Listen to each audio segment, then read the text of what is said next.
What's up friends, welcome back to Joe Tutorial, and in this video I'm going to show you how to share photos via a Google Drive link. Before we jump in guys, would you mind take a moment to give this video a like and hit that subscribe button, because this will let me know that you found value within this video. And on top of that, the biggest benefit is that you'll never miss out when I release future videos just like this one. Now let's continue. So if you're looking for ways how to share your photos that you have on Google Drive using a link, I'm going to show you how to do it to share with someone private, or you can make this public by giving them a link. Anyone with that link will be able to view those photos.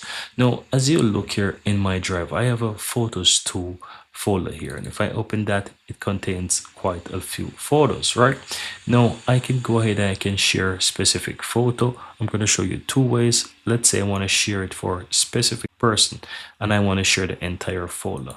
I can go ahead and I can right click in this folder and I can go to share, then go to share again here, and I can enter an email address here, and once I select that email address, I can click on send.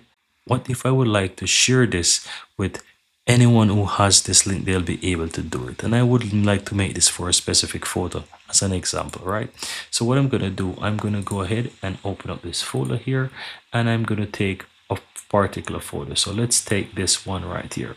Right, so all I have to do is just right click in this photo here, go to share, then go to share again, and here on the general access you want to switch this to anyone with the link, and then you want to copy the link, and then you want to click on done.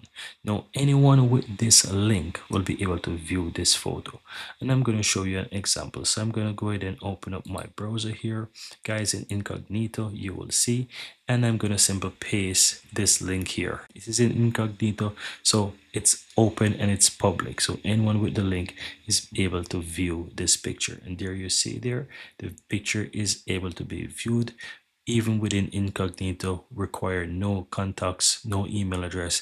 Once you have the link, you can view this. And that's it guys. That's how to go about and share photos via Google Drive link within Google Drive. Very easy and very simple guys.